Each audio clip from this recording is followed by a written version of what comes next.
guys, and welcome to GuildGab. This is a show all about Guild Wars 2. I'm AuroraPeachy, and I'm here with my good friends, MMOINKS, Alex of the RPG Shack, and Corvus Plays. We've got a full group today, and we're going to talk about all the happenings in the past couple weeks of the game. Halloween, legendary armor, heavy legendary armor being revealed, some balance changes, ArenaNet asking us what we want in material storage. Gonna talk about all of that and more. But first, how's it been going, guys? Yeah. Good. Yeah. Good stuff. By the way, I totally forgot about material storage. I'll put that on my to-do list. It is forever on my to-do list until there's a sale to actually max that out. And now I'm even more excited about it because they're gonna add stuff. What's it on at the moment? Is it still like 1500 or 2000? It's 2000. I expect when they either add more stuff to it or have a sale, I expect them to up it, because that's what they've done before in the past. Is I think it was when they had a sale, they upped it, like it was 1500, and then they I think it was 1000, 1500, 2000. I expect them to up it to 2500, but I'll be happy with 2000. I just it's so crazy. I'm such a bad hoarder. It's like 1,000 of something isn't enough. I want more. Well, it's like it's insane to me. I rarely ever get to a stack of anything. Well, it used to be 250, didn't it? Wait, that's how it starts. The baseline. Yeah, the baseline is 250. Everybody has 250, a full stack. I guess I just don't sell anything. Like, I wait until, now that I'm at 1,000, I wait till it gets to 1,000, and then I'll, like, sell a stack so that I have room to deposit materials. Yeah. But if I can get to 2,000... I want to know how much your bank's worth. That's what I'm wondering. It's like, if I ever need this giant dump of gold, which I probably am going to need because I am working towards legendary armor, you know, if I ever need gold, then I'm going to I can just go into that material storage tabs. I'm going to have stacks and stacks and stacks and stacks. Didn't we do a Guild Wars 2 efficiency comparison a couple of We did. I don't remember. I don't remember what mine was. I get the feeling that you and Inks were way ahead of me and Corvus. It's funny. I haven't done fractals in months. And I started doing fractals again the other day, and in the last 2 nights, I keep running into random people doing low-level like, I'll do my tier 4s with, you know, pugs, and then I'll go back and I have a list of, like, the other fractals that got reset last time they did a fractal update. Like, they reset the lower tiers on me again. Anyway, so I have a list of, like, I need to do 2, and I need to do 7, and 15, and whatever, so... I check them daily now, and like, okay, well, it's like 7 and 15 or 7 and 25 or something. And if I need any of those that's on the list, then I'll go and do that particular one. And recently I've run into people who, they'll see that I have like 30k plus AP, and they're like, wow, that's really crazy and amazing. You must be really high up on the leaderboard, which I haven't checked the leaderboard in forever. It's like 45, I think. So I went and checked the leaderboard, and I'm like 249 or something like that in NA. In EU and overall, it's much less than that. That sounds high, but it's really not. There's still a lot of people far ahead of me. Ink's always striving for more. Well, and when you break it down, it's like 15k of that is just dailies. It's meaningless nothing. Like, it means really I have 15k AP. Because 15k is just logging in and twiddling my thumbs and throwing coins in the fountain. Like, I don't know. It's dailies are such a weird AP thing, but I never even think about dailies for AP. I just want my 2 gold. Log in, try and get my 3 for my 2 gold. Well, I do eventually want like the radiant the radiant back piece, which I think I found it on a stage serve when we got to try at the Shatter or something like that, and I looked it up in the achievement kind of panel on the wiki. I was like, it's like 40,000 AP, because there's a whole host of those pinnacle weapons in between the pinnacle weapons. Jesus. I think they look cool. Like They're rubbish. They're better than the friggin' Zenith ones. Zenith ones. No, it's a purple jeez. version of Zenith. Yeah, I don't know. They're okay. I think I used it on my Elementalist for like a lightning theme, purple lightning. I don't know, purple lightning. Yeah. But yeah, it's AP rewards is one of those weird things because they have to do something, and you'll notice over the last year or so they've really, which is a good thing by the way, but they've really sort of clipped back on the amount of AP that you get for doing things now. It used to be like you would do a living story thing and like, here's 170 AP. Congratulations. You killed a dragon's shadow. But now it seems like even with these new patches and new living story stuff, the AP you get is a lot less significant to slow down players from reaching that 50,000 where those upper tier rewards are, just so that they don't have to keep producing rewards for AP stuff, right? Right. It's true. Like every time I get close to like the next kind of, landmark or whatever, I'll look at the old ones, like jumping puzzles I've never bothered to do or something like that, because you get like a way more AP from the older. 20 AP each, aren't they? I think. Some of them are. Some of them are. Yeah, and especially the old. Because I've still not done some of them from the first half of season 2 and stuff like that. So that's just like my go-to place for getting closer to the next landmark and stuff. Is AP a good goal in the game for you guys? Because I know something obviously that we all struggle with being such veterans of the game is what keeps us coming back, what keeps us in these times. Not counting Halloween, I think the holidays, the limited contents and the story stuff. Obviously, we come back for that. But like in the in-between times, like what keeps you coming back? Like is AP something that's would you would come back for that? I don't care about achievement points. I care about the stuff that's associated with them. So if there's like in season 2, you needed the achievements to get the luminescent armor, right? That was perfect. That was like I actually bothered to try and do that. Or in the old system where we had like a meta achievement kind of thing, and then you got like a back piece at the end of it or something. Like that was another thing that made me go for achievement points. Now though, I just don't really care that much. Yeah. I mean, I think it's. I mean, as we said before, everyone has the thing they want to do in the game, and if people want to, if obviously because we've got the leaderboard and that kind of thing, people's thing in Guild Wars 2 is chasing those achievements, is getting the titles, is doing all that kind of thing. So it's kind of what we talked about before, that if there's particular things that keep you coming back to the game, and I guess if you are achievement hunting, in a way, you will, the extra % magic find default. Yeah, that's value. That's real value. That's on the right money. there. Yeah.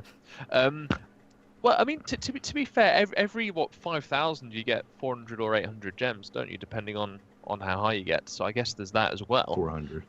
Yeah. But it's kind of weird. Can't even buy a glider for that. We'll get on anymore later, won't we? But I think that when you are an achievement hunter, you actually end up playing much more of the game than somebody who focuses on a particular game mode does, because you've got jumping puzzles, you've got raids, you've got the PvP achievements, when the even outside of the seasons, you've got all the world v world achievements to do, you've got the costume achievements, you've got minis to collect, you've got a whole host of crap to do. And if you're primarily focused on that little number, then I think someone is going to get the most out of the game playing it that way. I agree, but I also think that because dailies are so tied to AP now, or always have been, like a new player coming in and wanting to be an achievement hunter is gonna always be behind. Well, no, yeah. Only if you're comparing yourself to other players. Well, think someone who's been playing since launch and gotten everything.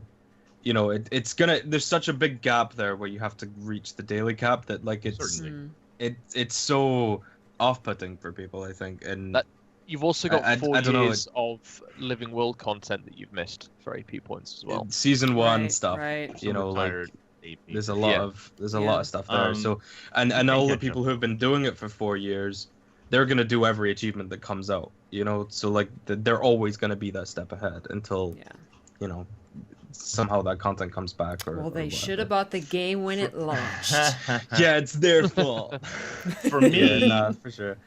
I don't really pay attention to AP too much anymore, just because there's not a whole ton of achievements that either I haven't done or the ones I need to do are just a really big grind fest at this point, like to rear 100 times or something, right? Which you would think with multi-loot I'd be pretty close to being done, but I haven't done multi-loot in months. So you need the kill though, don't you? Not just the loot. Yeah, you need to be there for the kill event, but still, like, it's to get 100 of those events, not difficult. It's just time investment.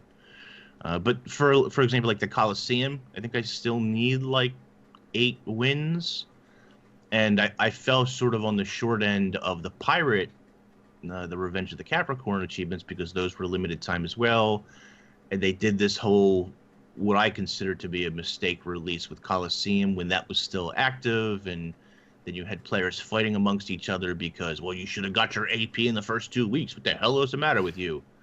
And they just get upset with you and then purposely throw matches, or they try to troll you by not selecting the map that players want to play, which is less of a problem if you get in there and do it in the first 2 weeks. But if you're busy or simply can't do it in the first 2 weeks, well, then, you know, prepare yourself to be a little bit extra trolled in things like structured PvP. And I don't really mind necessarily those time-gated things. For example, the Coliseum one, they were a lot more generous on the time frame to get those. You have to the end of Season 5, which hasn't even started yet. So, and there's no other map right now in contention for that. So if you're playing unranked, then it's not 100%, believe me, but you have a better chance of getting that map to try and get some of those achievements, which are, in the essence of itself, grindy and kind of especially pointless. the wins one, you know, where you're required to win a match when it's not matching you with people of any kind of equal skill or anything, because it's unranked, so it's just RNG really. You usually get some kind of weird stat achievement though, don't you? I think I got an achievement for most healing done to allies, or most conditions stripped, or something. Oh, that was for something else. The ones in the league require you to get like top player. And you can get that for like top damage or healing or boons given out and stuff like that. So I will never get any of those achievements. It's just a game of, oh man. I guess achievement points have never really been like, I do try and get the meta achievements because usually there's some other reward associated with it. I never really do it specifically for the achievement points. Honestly, I rarely pay attention to my achievement points. Like, I'm always aware of how many I have roughly. Like, I was just randomly playing when the Ember Bay content came out. I was just randomly playing in Ember Bay, and I was like, oh, 17,000 achievement points. Like, it just popped up, and it was a big surprise. I was like, oh, that's nice. You know, I want to get my little chest of stuff and my account bonuses. And I don't know. I guess I like to play that way, where it's like, if I get something, it's just like, it's a pleasant surprise rather than like grinding for it. Unless, of course, it's something I'm going for. And the thing is, what I was going to say, since the wardrobe came in, like the achievement point chests have made me so sad now, because I always used to look forward to getting skins for the PvP wardrobe, and because it'd just be like random things, and like friends of mine would get like the feathers of Duena or something like that, and then I'd be Infinite light and all these cool weapons. And then I'd be there getting, oh, I got a dark steel sword, yay. Yeah, I'm the same though. I think if there's a reward and I like it, then I'll go for it. Otherwise, I'm not fast really. I don't go out of my way to try and get them. I will say I do go out of my way, and I'm obsessive with the repeatable ones, because there is an AP cap on repeatable.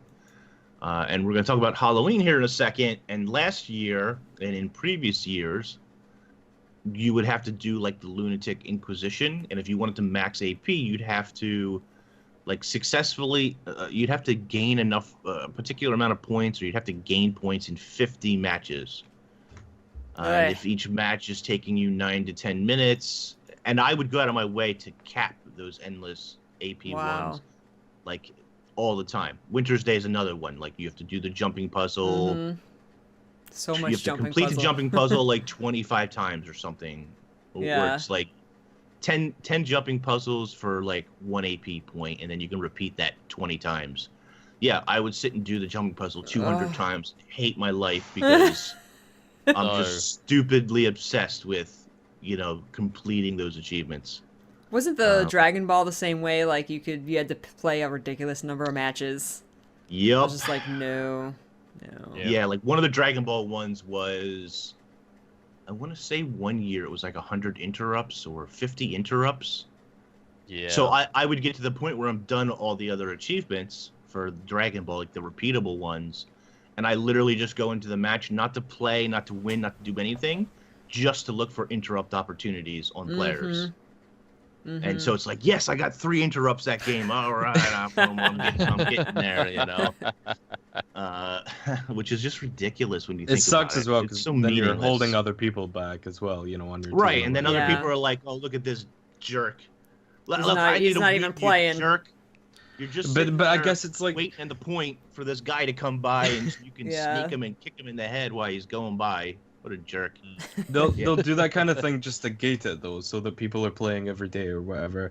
And it was the same last Winter's Day when you had to get all those drinks for the shoulder skin. Oh, the Winter's whatever. So much Winter's Day farming. Oh my god. I think it's the same and I don't like those kind of, it's like a time gate that they throw in, something that's so ridiculous just to make sure you're playing all the time. But what sucks about it is that people miss out on that. People can't play every day, and it's not so much of a problem. But in the PvP leagues, one of the achievements required to progress are the ones that you have to do it like 15 days, I think, do it daily every day for 15 days to progress. And so people have gotten like all of the other stuff and they're waiting on that, and then they realize that, oh wait, I've not got enough days before the league ends to actually do this achievement, so now I have to wait, and then they're behind the next time, and it's just it sucks. Like the last PvP season ended and there were so many people on the Reddit and stuff posting screenshots saying like they had 1 day left on their achievement to be able to reach finish all of them, but now it's over. Terrible. And I just don't agree with, or I don't really like or enjoy that kind of, it's just unnecessary. That they could make the achievement tied to something fun or like content, but they just add this kind of immense grind to try and gate it to make it seem prestigious. And we said this last Winter's Day with the shoulder skin that, it's not, you're not playing the game, you're just buying drinks off the trading boards together. The other thing is, I think so for example, Revenge of the Capricorn and Colosseum, which are limited time maps for testing, attaching limited titles and achievement points and stuff like that, I think is a great idea. What I don't think is a great idea, not only don't release them so that they overlap with each other, because then you have players fighting over which map they need or don't need. But the other thing is, don't release those in the middle of or during a PvP season. At the end of last season, I literally didn't play the season because I was too busy trying to do Revenge of the Capricorn. So the limited PvP playtime I had every day, I'm in getting limited time achievements rather than actually playing and competing in the season. So, I don't know. It almost forces you to dedicate way more time to that if you want to even have a shot at doing those things. So, it's just like a pacing thing, really, for me. And some people are going to say, it doesn't matter because I don't care about AP. And if you don't care about AP, then that's great. But for those of us, that niche group, that limited group that does care about AP, well, now I'm not competing in PvP leagues, which is sort of the point of that. And I'm just, I'm doing Revenge on the Capricorn, where I'm not even necessarily caring about the outcome of the match unless I need wins, but I'm caring about how many times did I decap the point this match, or how many times did I kill somebody on my point. And I think it's like it's a style of design that they use too much in PvP and in PvE as well. And I don't know. How did we start talking about this? I can't remember. I don't know. We don't about nothing to do with Halloween, really. Something about achievement points in Halloween. Yeah. Yeah, well, the Halloween meta achievements, while it was easy, doesn't have any of those. Like, it's not go into the labyrinth and reflect 6 times the candy corn that the Viscount throws out. It's projectiles. It's like just defeat the Viscount. And it encourages that group play, and I don't know. That's what I've been doing mostly, is just the labyrinth. Over and over and over. Yeah, labyrinth's kind of cool. It's I like it's mindless.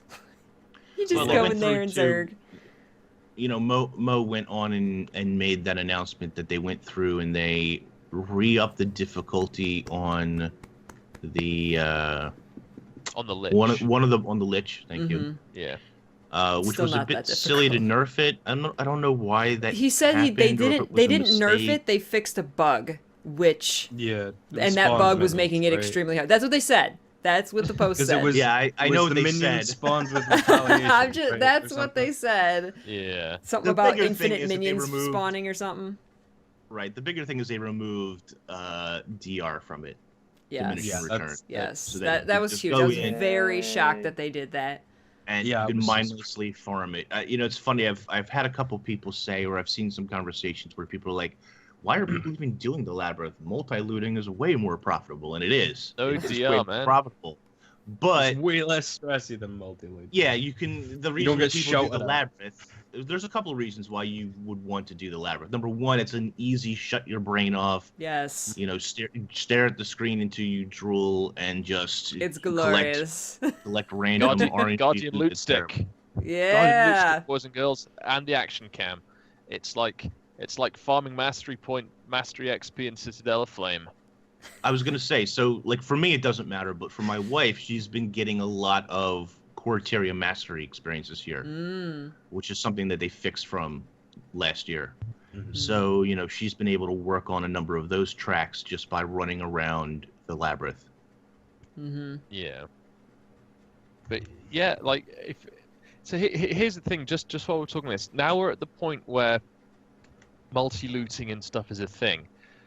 Why don't they just get rid of DR? Let's just go back to that glorious month back in 2012 where it didn't exist, and just go for it. I think in order to do that, they would need to come up with, or they would want to come up with. They don't need to, but they would want to come up with another system that prevents bots from benefiting. The problem is that they're trying to stop bots from doing it, but at the end of the day, you're not hurting the bots because the bots will just switch accounts to whatever. It's a bot. Right. You're hurting the players who actually want to sit and play that content that way.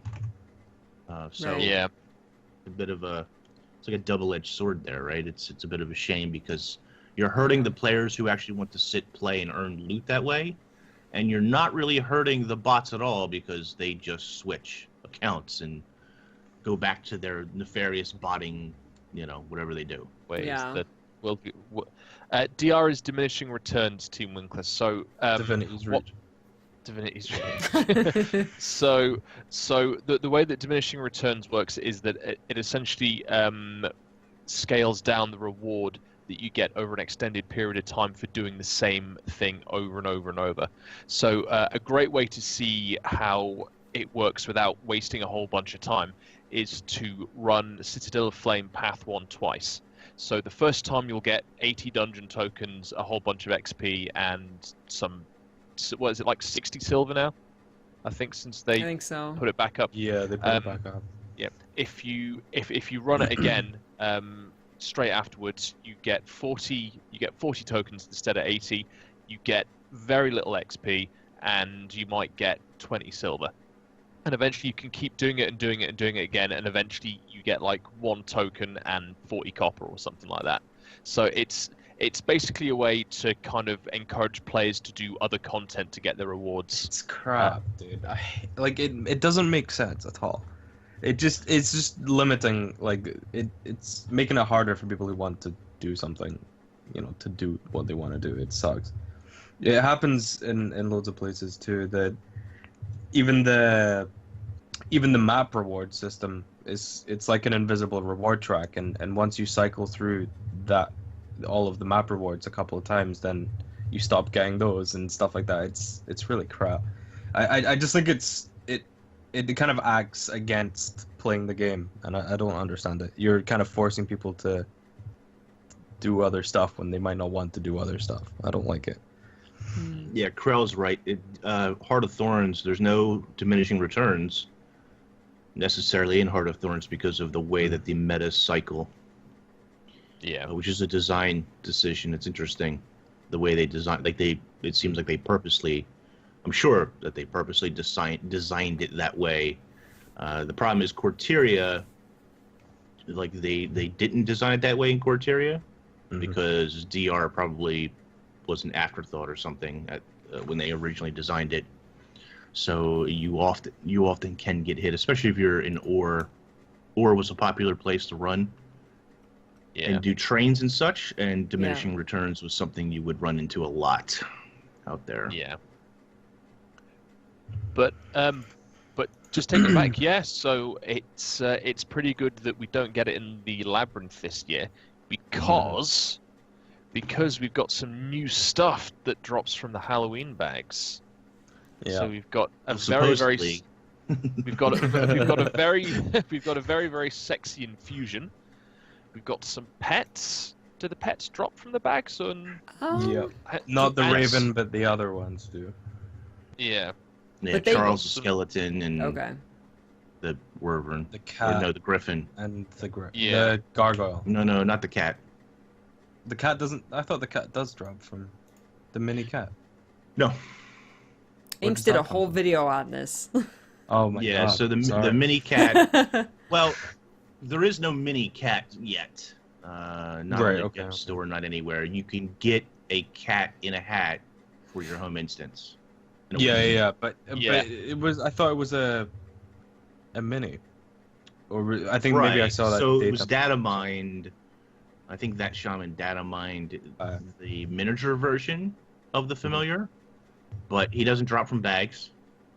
Not as far as I've seen anybody post, and he's not for sale in the gem store, which is where you would think you would see him. Yeah, that's what I was expecting. So I would think if they were going to make it a mini, we would have seen it on Tuesday. We would have seen it yesterday. I think so, yeah. And then, like you said, in the gem store, maybe added to the festival vendor or something. Though, because I think all of the other minis are exotics, but that one was, when you preview it, it's a rare, and I think that's usually how the gem store operates. Yeah, the mini is viewable in the mini panel. Okay, so. Oh, okay. There you go. It's not a spoiler or anything. Yeah. Okay. Yeah. It is so it is in the mini tab, but no idea how you get it. People are suggesting like it comes from the Mystic Forge.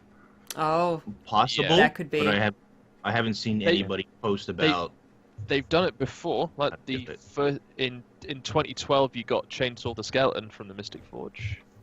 Oh yeah. Maybe it is then. Maybe it's using the new tonics, because there's 4 new tonics, and then you can make. It doesn't. The tier, the kind of rarity thing doesn't make sense to me, because the others are. I don't know, maybe the tonics will do it, but it doesn't make sense to me that it would just be a rare when the other ones are exotics. That's why I think it's Gemstar. I'm almost certain it'll be Gems. Maybe Halloween's going to go longer than November 1st, and it'll come out next Tuesday in the Gem Store. Yeah, I didn't realize this, but we don't actually have an end date. Yeah. They haven't officially announced an end date. No, it's usually 2 weeks. The festivals are almost always, they last 2 weeks. So we've been expecting it to go away on November 1st, but they haven't said officially. But why would they? Why is that a secret? I don't know. I don't understand. I know. I have no idea. Get people to play more in those last couple days. Guys? I don't know. It's a spooky secret. Get people to play like mad those last couple days because they think it's going away and then it doesn't. I don't know. Yeah. It's just trying to get people into the game. Where it's like, it would be nice to know when it ends, so I know how much time I have to do whatever. Yeah. You know. Yeah. I mean, I don't know. It's weird though, because I think to get your mini Raven, right? Yeah. Oh God, I want that mini Raven. Like I've never wanted a pet so badly before. I immediately thought of Corvus. I was like, oh God, Corvus needs this. Like I want that. Yeah, the mini is the mini Raven gold. I'm not spending. I don't care what the mini is. I'm not gonna spend that much money on a mini. Yeah, you are. I don't care about minis anyway. You know what? I think what I'll probably do is it's very unlikely that I'm gonna have that many candy corn cobs by the end of Halloween, whenever that is. I'll just save them for next year, and it'll be a long-term goal kind of thing. Yeah. Just like Night Fury is for me. Yeah. So I was hoping that they were going to release something else like Night Fury, some aura or something to go for, like that. I mean, well, they have the infusion.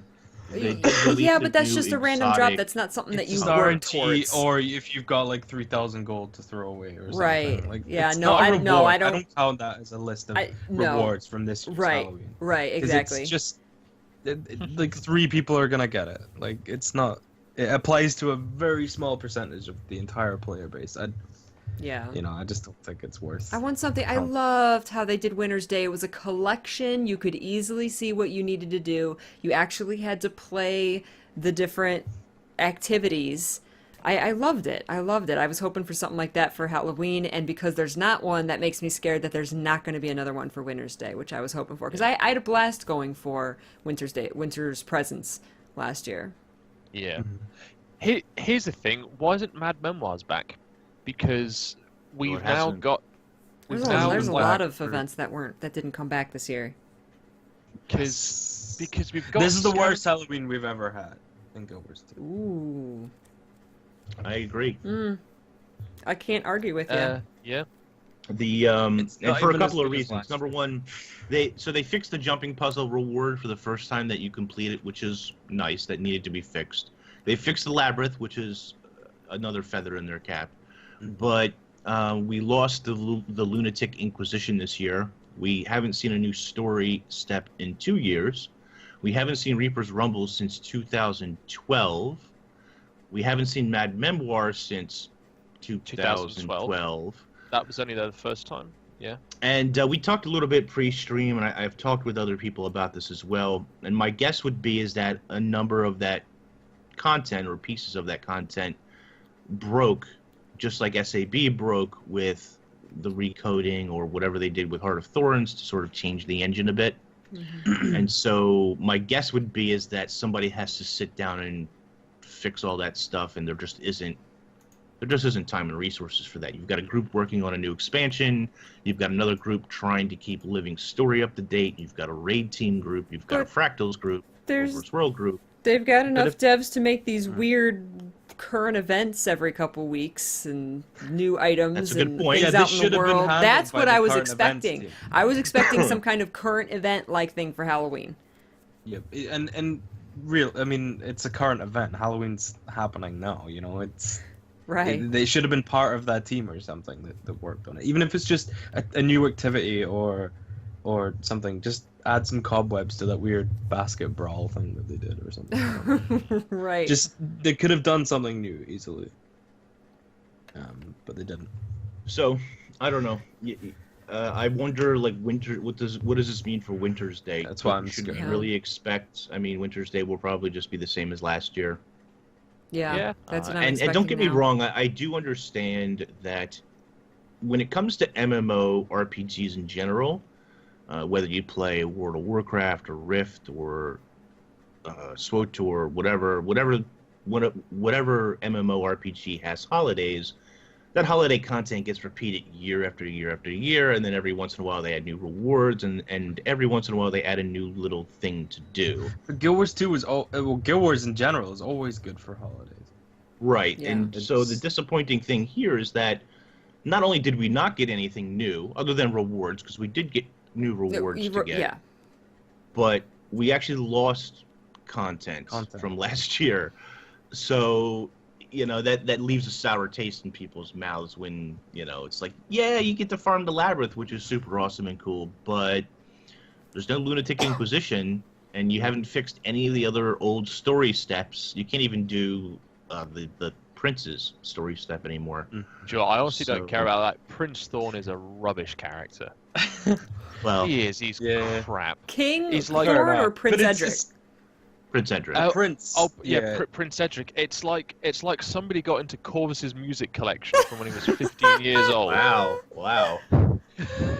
And mine as well, admittedly. The feeling that we get the I love listening to those two talk in the labyrinth. Yeah, every once in a while I just hear, I died in that box. Like, oh my god. You always were a complainer. The banter is great. Yeah, the banter between them is funny. The thing is, for me, like, Halloween, I love Winter's Day because it has, like, that whole atmosphere around it, and it's super cool, but it always feels like it goes on too long and it gets really boring really fast. Halloween always was, like, the cooler one for me, and then, because this has been so disappointing, I'm not really worried and anxious about how boring the whole December and most of January is gonna feel. I like I just want stop. Winter's Day is nice, but it doesn't have the same rewards as Halloween does. Well, it depends. True. I mean, well, that's Maybe true. they'll add You've always got the something, black. but, like, They come out with the Black Lion weapon set, which like this Halloween, year was the we get gargoyle new, set, we got new weapon skins this year, like and that you get in-game from Trick or rewards. Treat bags. Yeah. Yeah. We have Trick or Treat bag weapon skins. We have ones from last year that were added as well. But like, how long have we had those Winter's Day? Like the candy cane hammer and the slingshot, like short Oh yeah, bow those have been around like, forever. Those are ancient, dude. When You have we could had, buy I wanna get those; new they were ones, so man. cheap off the trading post. It became a currency last year in order to get Yeah. stuff from the Like, give Winter's us Day some new vendor. Winter's Day skins In and fact, stuff. And like, What they actually did last year was there was a set of Winter's Day skins from 2012, I think, and these were like the one that they were like the wooden looking ones, but not like the toy ones with like snowflakes on it. And they actually went back and updated a whole bunch of those skins and re-released them into the Black Lion store. So there's an NPC somewhere kicking around in Lion's Arch in the Black Lion bit, where they actually they certainly did last Winter's Day, where they sell like an updated version of those original kind of snowy looking weapon skins. Hmm. So they're actually quite cool, and the same as like new Halloween ones we've gotten the past 2 years. We have new, yeah, sure, it's like 3 or 4, but we've still had new weapons to get. And like, why would you ever open Winter's Day presents? Because I like having stuff. Because I still need 5,000 freaking drinks to get snow on my shoulder. Yeah, fine, but yeah, like, it's just sell them and buy the drinks or something. And it's so pointless. They're the worst. And a free unlimited supply of crafting tools. Yeah. Not from last 80 year. crafting. Year before last, they did that. Not last year. And now, and then so then you Was can it? for the next 5 years. Yeah, they you took can those fill away your last year. inventory up with snowflakes. You Yeah, can't I even still sell have some trading from the year before. I've still got like finally ran 150 out. boxes. Did you of finally? I have like 2 left from 2 But years they're annoying ago. as hell because the bonus is snowflakes. Like tiny snowflakes. You can't even sell them to the trading post. I don't even- You give them to I the don't guild even hall, care. and then you Together make guild make the hall bigger ones. decorations. Yeah. Yeah, it's funny. The only thing about that I wish, and I was thinking about this the other night when I was in Ember Bay. I wish that those mining tools stacked on top of one another. Let me stack it up to at least 250. Well, you have to At keep least them 250. in. Yeah. Like, I've got a bunch of the magic ones for Ember Bay now, just because like I want to get magic when I'm out there mining and stuff. Right. But it's like stacks of 50 and 25, so it's like 50, 50, 50. It's just like you're just taking up bag space. Yeah, if you because could combine them stack- up to like a stack of uses. or Yeah, something, just let that'd me be stack it to perfect. 250 or something. That'd be a cool idea. We should do that. Such a minor, it's funny. It's such a weird minor little these little nitpicky complaints where it's like, ArenaNet, you just don't love us. What is the matter with you? Let me stack my tools. God, ArenaNet, you're just not fun. You won't let me have fun, Mo. Jeez. I think that's a really good idea, though. Like, that's quite a genius idea. And I don't know why it's not like that already. At least a 250. Well, speaking of storage space, material storage is going to expand, hopefully soon. Don't know when. But ArenaNet went on and asked everybody, asked the player base, what else do you want in material storage? And everything that is stackable. Just everything. Everything. No. Everything that isn't junk or a rune or a seal, or just stuff that you can use to craft stuff. That is literally Anything that's it. a crafting ingredient. I have a list. that is. Inks has a list literally written out. It's like No keys. anything that's a currency, anything that's a crafting material, just put it in the damn bank. It's like, it's that easy.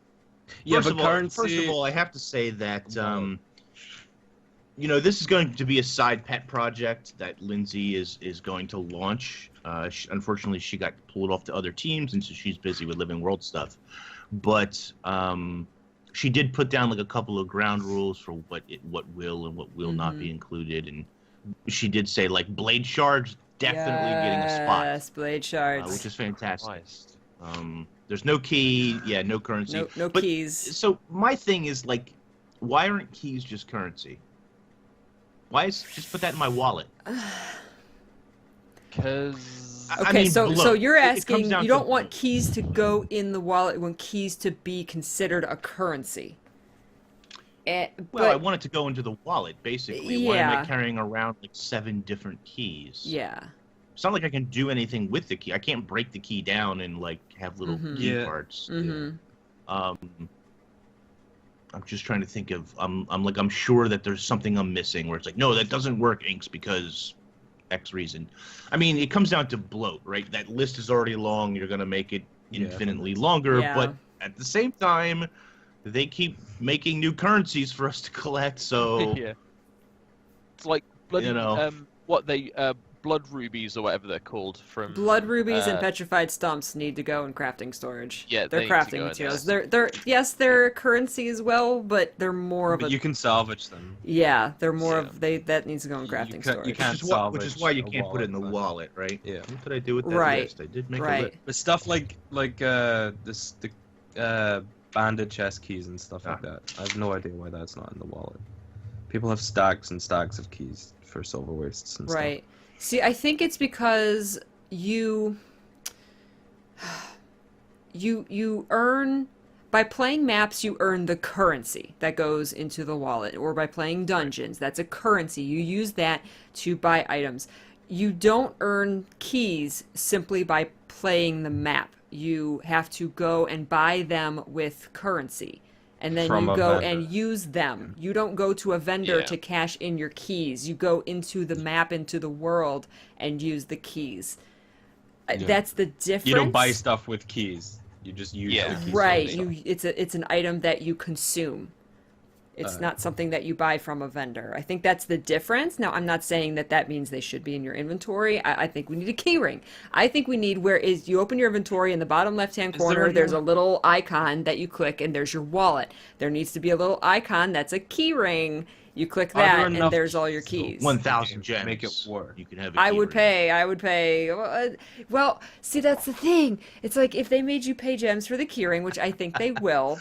Just pay to win. Pay for convenience. No. That it's convenience. Takes away the incentive to buy things like shared inventory slots and extra bag tabs. Nah, but like people don't want like keys or whatever in their they want to use stuff like their. That's what I use for bank mine, access or their trading post access and that kind of thing.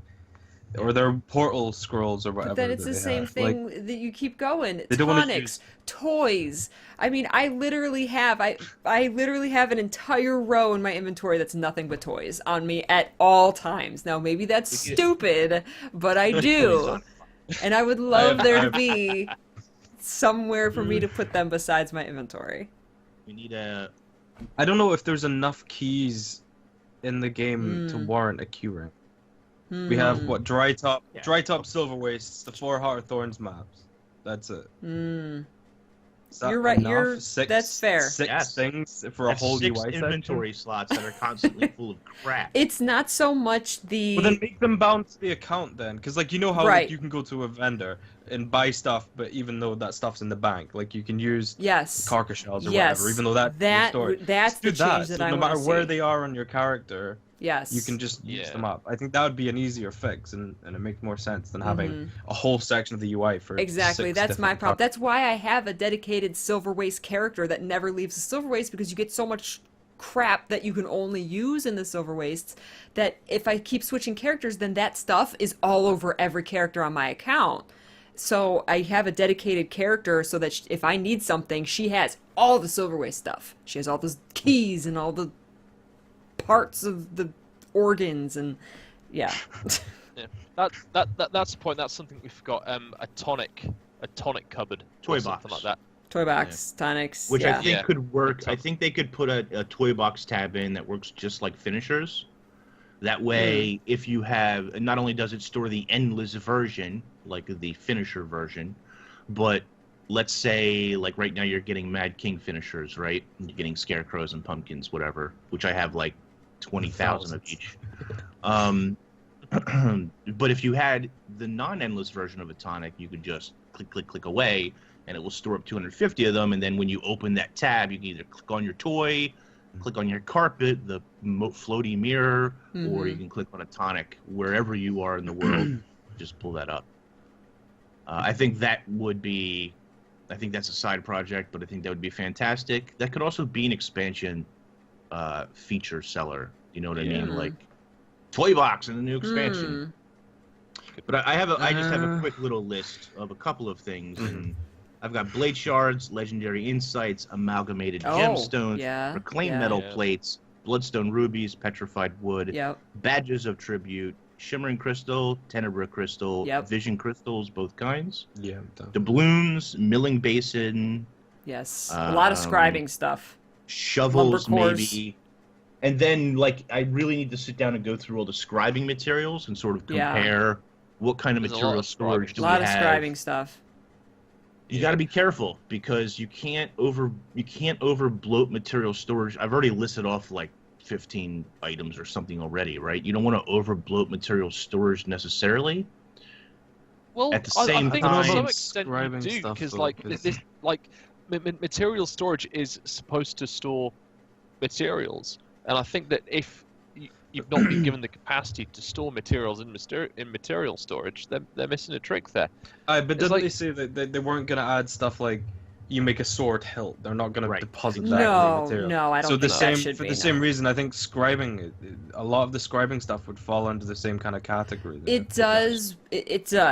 But there are things like, why are there so many different kinds of lumber cores that I just get randomly from things? It's not from scribing. I don't know where lumber cores come from, but like our guild bank is full of them because nobody wants to store them anywhere, and they don't go into material storage. Stuff like reclaimed plates, chack eggs, as well, either in currency or in the material storage, because I have no idea where all my bloody chack eggs are in my account at the moment. And there's the zinc ore and the copper ore, not copper ore, bronze ore or whatever they are, that you seem to pick up randomly for mining as well. So I have no idea what they're for, but I've got a bunch of them sitting in my tab. Yep. There's some items too that I've seen people suggest that I don't think belong in material storage. Somebody was suggesting like black line tickets and scraps, and I understand why you want that kind of stuff, but not material storage. There's going to have to be some concessions on what stays in your bank and what belongs in actual storage. And that line is a little bit. Another one was Tomes of Knowledge, and as a veteran player, I sympathize and relate to having lots of tomes of knowledge, but it doesn't belong in material storage. It's not a material. It's an item that you use. It has a purpose. You double click it in serial. Can you double click and something happens? Click and something happens. Yeah. What would you guys think about, in the same way you have a shared inventory slot, having like a versatile bank slot that you could buy? So you could have like a row in your bank that then you could like right click items and register them as a material, so like you can automatically send specific stuff back. Oh, I see what you're saying. That's interesting. So maybe for like 800 gems you buy a slot, And then you go to your bank and you've got that slot there. So then you're like, okay, my tomes, and you right-click the tomes, and say like register as material or something, and then every tome you get now will go into that storage whenever you click deposit materials or something. That's interesting. Or like maybe whatever I say, you put one tome in there, from then on all tomes will automatically go there. Right. That's very interesting idea. It's interesting because that way it adds that kind of convenience. We already have a problem with the different levels, level 20, level 30, whatever. They don't stack properly. Yeah. So yeah. And plus you need tomes of knowledge for your guild hall. So there would have to be a way to reverse that. True. Yeah. You could salvage it, I guess. Withdraw them, and I don't know. But yeah. They should add maybe there should be like a forge recipe where you can combine like 10 tomes and 10 tomes and 10 tomes, and then you get like a level 41 that just instantly boosts you. Or maybe the 20 and 30 ones you could combine as long as it adds up to like 80 or something, and then have an instant 80. Because I have a crap load of like level 20 ones that I'm never going to use. But like if I could add them together, 4 them up, and get an instant 80, then I'm gonna use. Do you guys just not do your weekly key farm? Because I have a problem with not having enough tomes because I just boost the character to 10 every week. I should probably do that. I've been doing that recently, but I go like it's another one of those. It's like fractals for me. I'll do it for a couple of months, and then something will happen where I don't do it one week, and then I like fall off the wagon and don't do it for a year or something. My problem is I'll do it and then I'll use the key and I'll get nothing and then I won't do it again because I'm like, no, you're not. This is rubbish. If I hoarded it and kept it. That's what I do. I keep them. I'm able to I put them in the bank, and once I get a couple, I'm like, oh, I gotta keep going, and now I have like 28 black line keys just sitting in my bank. I can't do that. Just get impatient and open it. So, here's the thing. Do you want to talk about the legendary armor? Of course. I mean, it's possibly the greatest thing ArenaNet's ever made, but if you want to talk about it, sure. Fine. I posted my reaction on Twitter. A lot of people are going to be like, no, it's terrible and I hate it. I'm going to be one of those.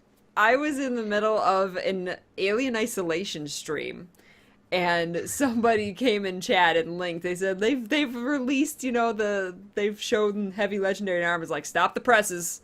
Hold on. Okay, we're exit the game. All right, we're gonna shift our attention over here to Guild Wars 2 for half an hour, and I was shocked.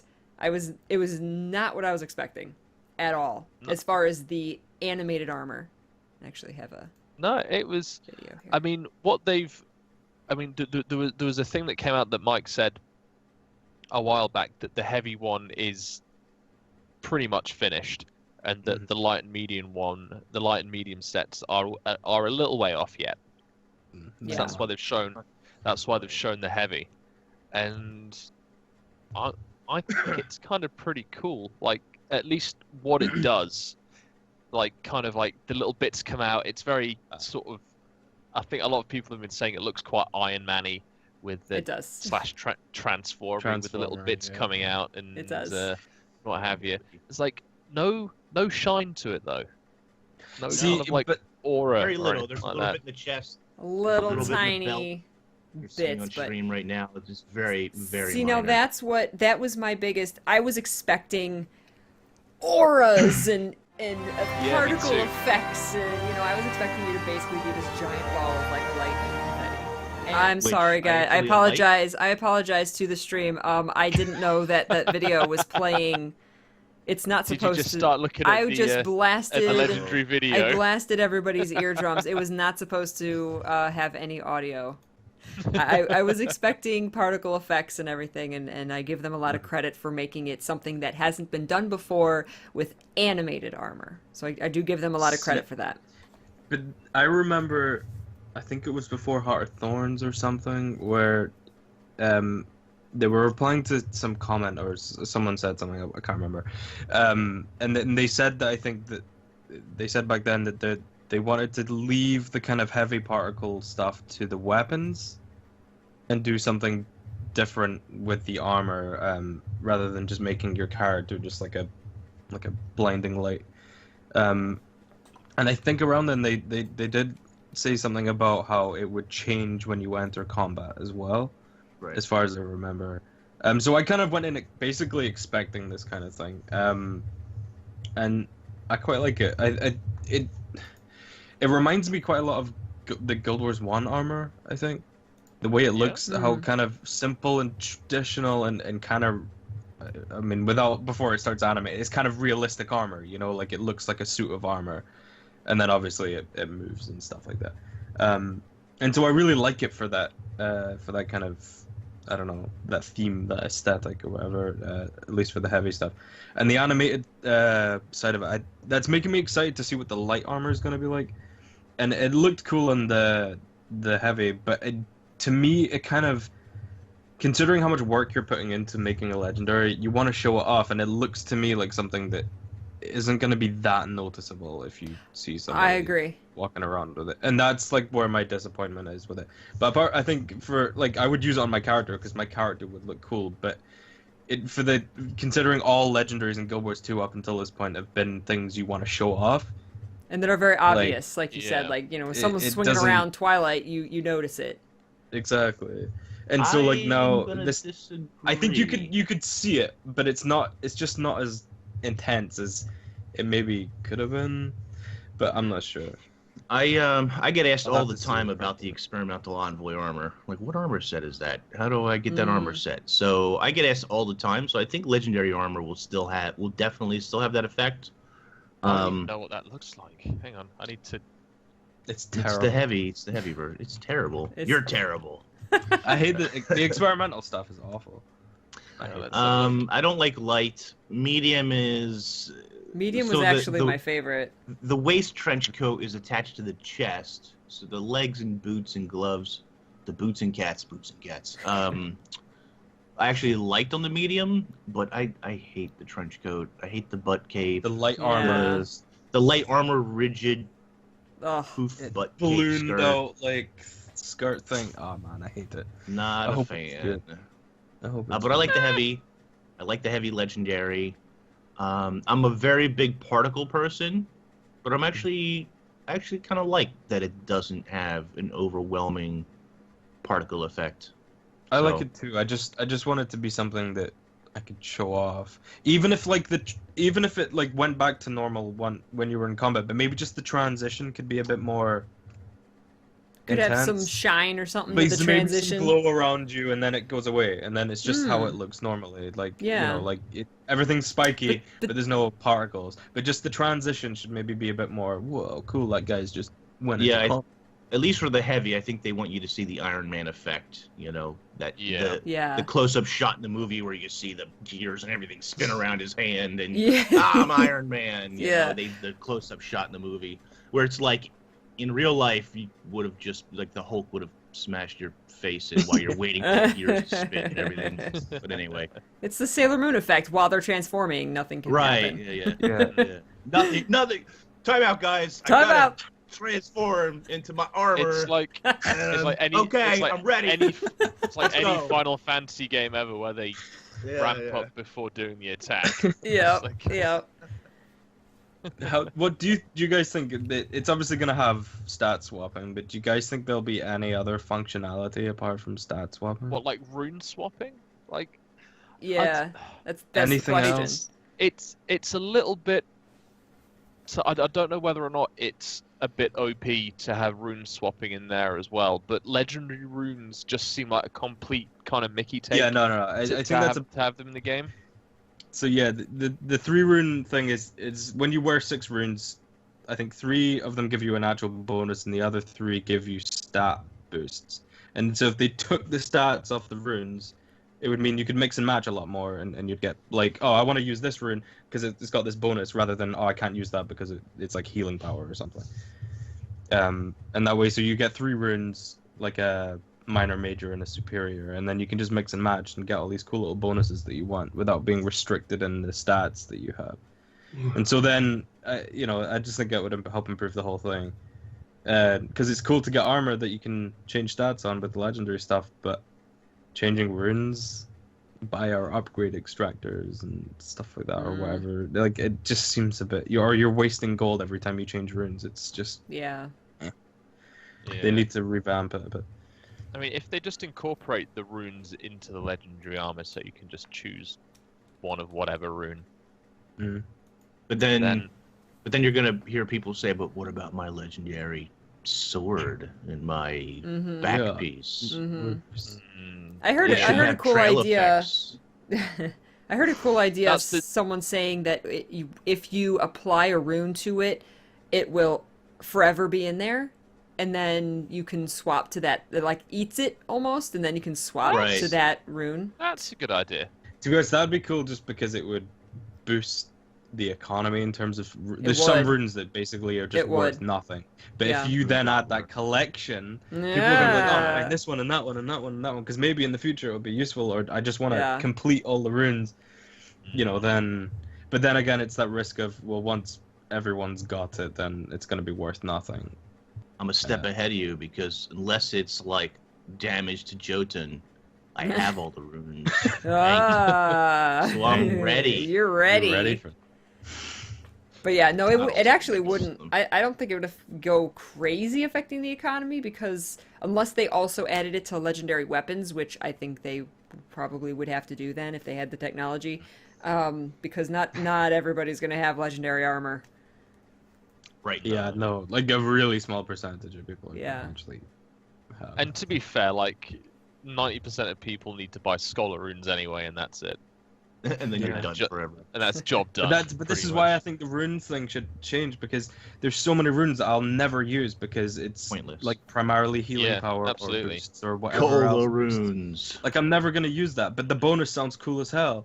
So if you just choose it based off the little special bonus, like you know, this ravens on elite skill or this on your heal skill or whatever, like it means you can mix and match stuff, and like, oh, this guy's running. You know, he's like, you can guess someone's build, but you're never gonna know what those little bonuses that they've chosen are. You know, it adds a little extra bit of flavor to it. Yeah. I remember back. It's like it's like the old trait system where it used to have stats on it. Yeah. Like, oh yeah, and then when they removed that with the elite specs, finally we can use these cool defensive traits without actually having to lose damage and stuff like that. And I think it's basically going to be the same. If they do that change, then it'll be the exact same kind of thing there. I wonder if legendary armor will have a magic find stat. Yeah, maybe. Oh god. Do it. Yeah, maybe. Do it. I remember back when magic find was still a thing, and people wouldn't believe me that I wasn't running magic find gear. Oh god. And then every now and again. Well, the thing is, I always got caught because I used like the runes of the pirate or something, which is the one that like that pops a parrot onto your shoulder when. I seen that parrot. What the hell is this guy doing? Get him out of here! Nope. I forgot that it was so tight to gear. That's crazy. And you know what? We're early in Guild Wars 2 history, so I don't even need a majority. You're out. Yeah. I just kick one.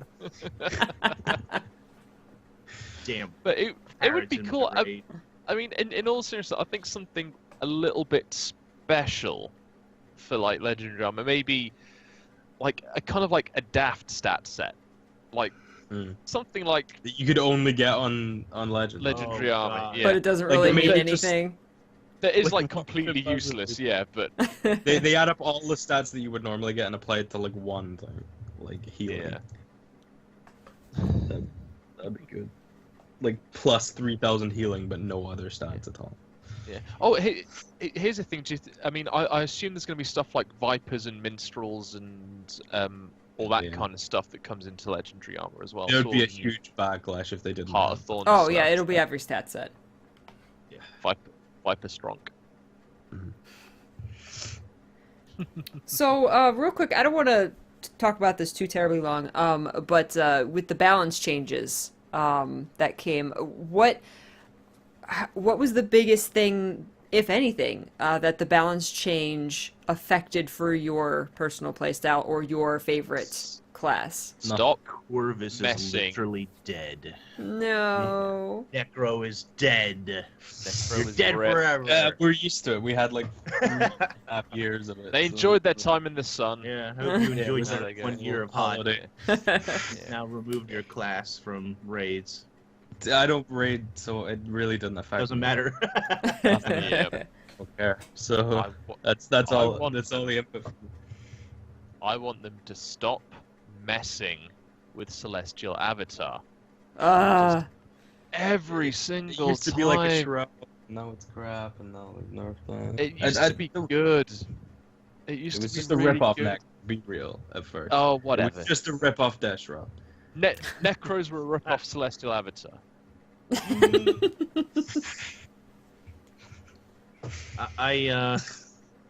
Yeah. How do I say this without being rude? This is like a scale. You know, you need to put a little bit on the left to even, and kind of works like this. Well, they just put everything on this side, and they forgot to actually balance the other side of the coin. Actually, to be fair, Warrior's got a buff. Yeah, cool. Warrior's they really got a needed buff. that. Yeah. Great. The changes to Chronomancer, to Signet of Inspiration, affected a lot of classes directly, where it really, it's kind of weird and silly that happened. The positive side is that we've seen more skill splitting in this balance, but still not enough to isolate some of those game modes. You know, a lot of the balance changes that happened, they happened because of World vs. World, where Signet of Inspiration, along with the Revenant, especially with the Revenant, was a huge problem for that game mode. But that then took a raid meta, and if you don't raid, then a lot of these changes mean very little to you. But it then took the PvE raid meta that was pretty good, in my opinion. It meant that all classes had a very competitive, viable aspect to play, and it cut some of those classes out, meaning that, yes, you can still play them. Yes, you can still be successful in raids. You can still run your old comp and clear it, but you're going to have a lot more trouble than you used to before. And it gave us a optimal raid composition, try to choose my words carefully here, that is kind of boring to play and a bit stale and has a lot less variables included now, because you're running a 5/5 mirror, because now you need 2 Chronomancers and 2 Druids and 2 PS Warriors and then 4 DPS. And if it's a large hitbox, Elementalist. And if it's not a large hitbox, well, then it opens up a little bit. But you know, it changes to Necro, kind of push Necro out of raiding for the most part on a competitive level. Again, these are all when I talk about this stuff, this is all optimal competitive changes. It doesn't mean that you can't raid on those classes or that you can't possibly be successful, because that's just silly. Raids are soft enough. Raids are soft enough that you can be successful with a wide array of classes. Yeah. But for those who want to play optimally or clear fast or you know, do perhaps some impressive runs, then the viability and variability of those classes was drastically cut down with these changes.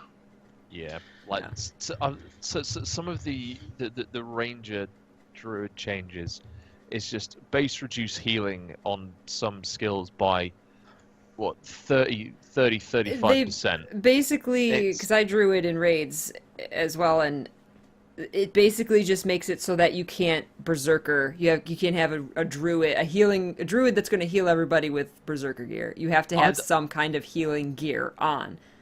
So like for me, I already did. So I didn't see many changes. To me, I've always run Magi's gear in raids. So you're fine. But there you go. To me, it's noticeable. It's really noticeable. Depends on your group too. If your group is absolutely 1000% depending on your heals to stay alive, then salt. So wow. Here, folks. But yeah, our raid group, we didn't really have to make that many changes. I think we had to be conscious of them. You know, I did ask, I'm like, you know, does this mean I have to switch to Magi's because I'm running Zealots? And he's like, no, you've got those healing stats, so you're fine. My Dragon Hunter, pretty much nothing changed. I play everything exactly the same. I think our biggest change was that I could tell that our Chronomancer had a much harder time. He said, my rotation is just insane now. So I really think that Chronomancer, as far as the playstyle, was hit the hardest. At least in my raid group, that's what I noticed. Is I really, it's like I felt sorry for the Chronomancers before. Now I really, really feel sorry for them. But this is why we need split balance. Like, because it's so crucial that we get this, so that everything can be fine-tuned for the game mode that it's in. It sucks that... Sorry if you can hear my sister scream. If you change something for PvP, and like you were worried as well a couple seasons ago, PG, because they were gonna nerf Dragon Hunter traps or something because it was too strong in PvP, but that was gonna completely screw up the entire reason you were there on raids, I think. Right. And it's like this. It sucks that by helping one mode they have to hurt another. It's silly to me. Yeah. And it's so necessary. And I guess it's just extra work for them, But at the end of the day, like you're damaging certain parts of your game and entire communities within the game. It's silly. Well, and it makes balancing particular classes difficult. Necromancer, for example, is decently strong in PvP.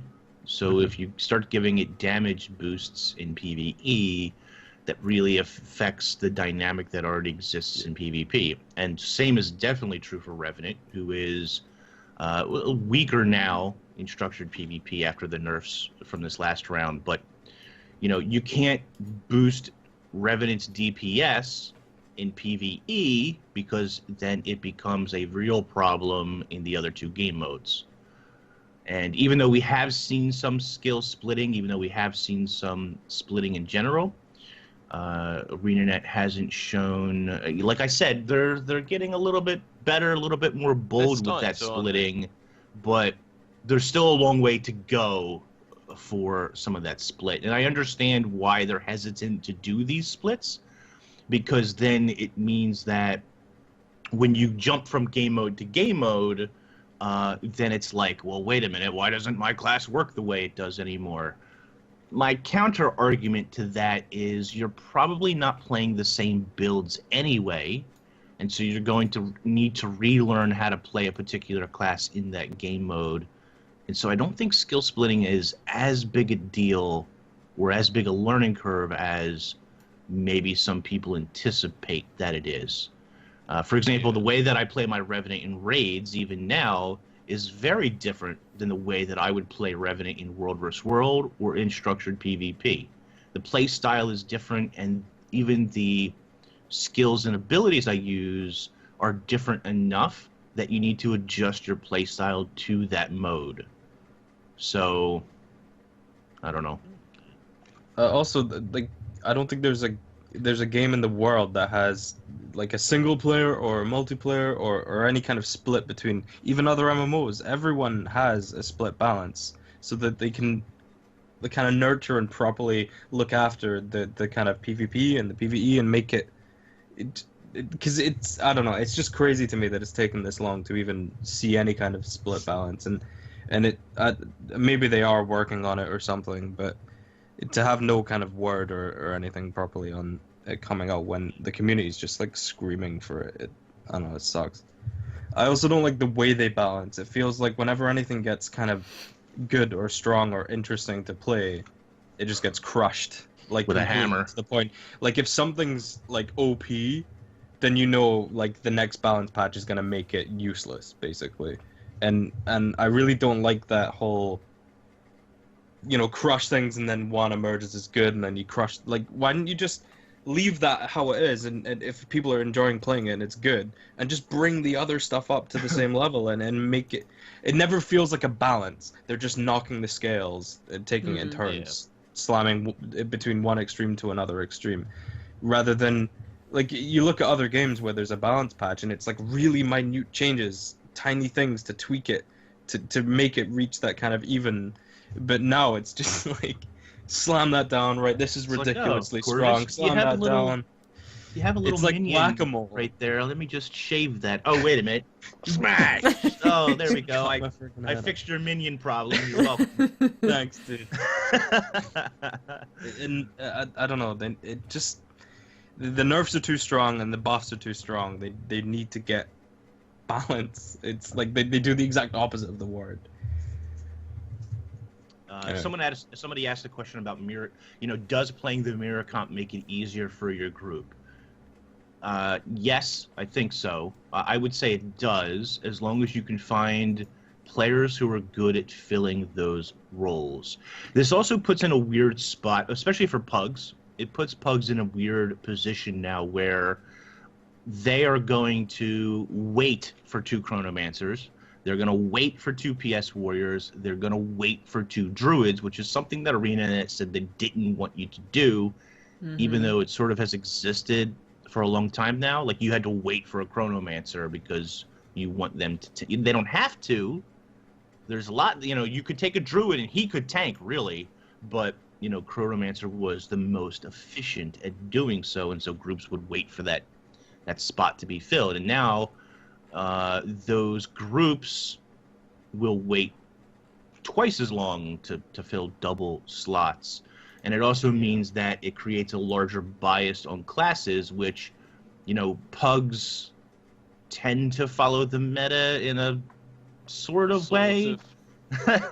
They can do some weird things. You never quite know what pugs are going to require of you. But if they go to Reddit and they read that Revenant is dead, Necro is dead, I can promise you, if you try to join their group, they're going to say, nah. But wasn't that their goal, though? Was they were trying to promote diversity, like the druid changes. They liked the fact that druid was a dedicated healer, or like a really strong healer, but they didn't like the fact that it was the only healer or something. So they nerfed that still thing. The only healer. Yeah, but they nerfed it because they wanted more people to come in as, like, I don't know, like an Ellie healer or something, like have different roles there. But it just seems like the exact opposite's happened. It's kind of increased the bias towards certain classes, like you were saying, and made it even more elitist, which maybe that's the community's fault, though, for just reacting that way. And like you were saying, the people who follow the meta and treat it like law, like you could run through with anything, but just people don't run through with anything because they follow the kind of template. They also want to clear the content. They want to create less stress and headache for themselves. So that what they'll do is they'll do their best most of the time, not all the time, to follow guides and metas and builds that they know work. There's variations for that, because sometimes they'll do something a weird way, and it's like, why are you doing it this way? Because this is the best way, and we know what we're doing. So, which may or not be true. So here's the thing. When we're talking about this, one of the things that Guild Wars, they've always said about Guild Wars 2 is that, people should be able to play a class in whatever way that they'd like. With ongoing kind of patches and changes, do you think we're now at risk of potentially a lot of the classes being homogenized and beginning to lose their individual flavor? I hope not. In order to fill out more of those roles, regardless of what class you play. I hope not, because I think that's a mistake.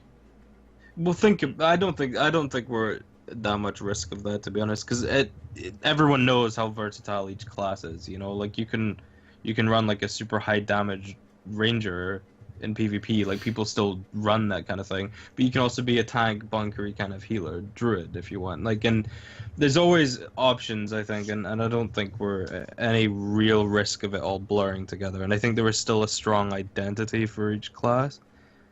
The problem is that some classes, like druid, first of all, there are other healers in the game that can do just as good a job at healing, if not sometimes better job at healing. Druid, as Namless here is saying in chat, it has too strong of a foothold because of the other utility and buffs that it brings to the group. Just like Chronomancer and quickness with alacrity is something that your group just needs. You need druids because of, like it says, you can give fury, you can give protection, you can give spotter, spirit, grace of the land. Certainly there are other classes that give fury, there's other classes that can give protection, but if I can condense all of those roles into one class, that's the class you bring, because that means that I can now load up on DPS. I can load up on other classes to do a singular role that they excel at, elementalists, and and you can kill bosses just faster and easier. But then I guess surely that's like the problem. That's a problem with the community though.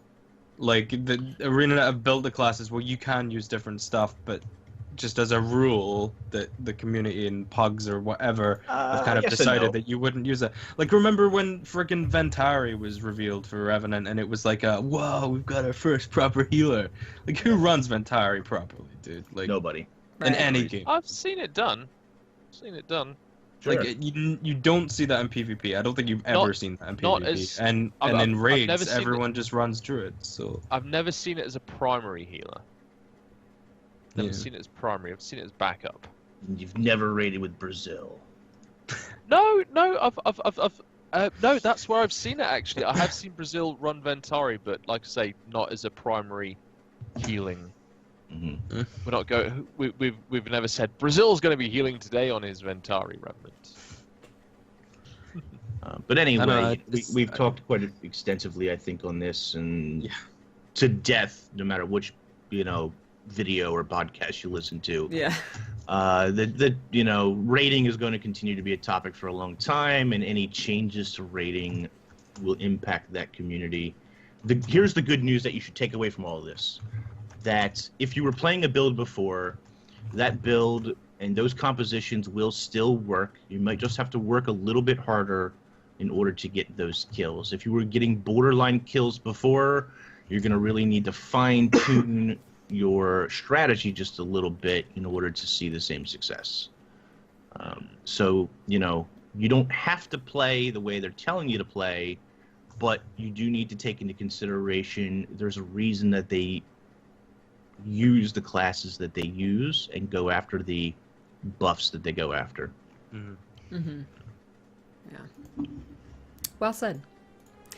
We are going to wrap up the live show here, but we will continue with the post show coming up just in a couple minutes.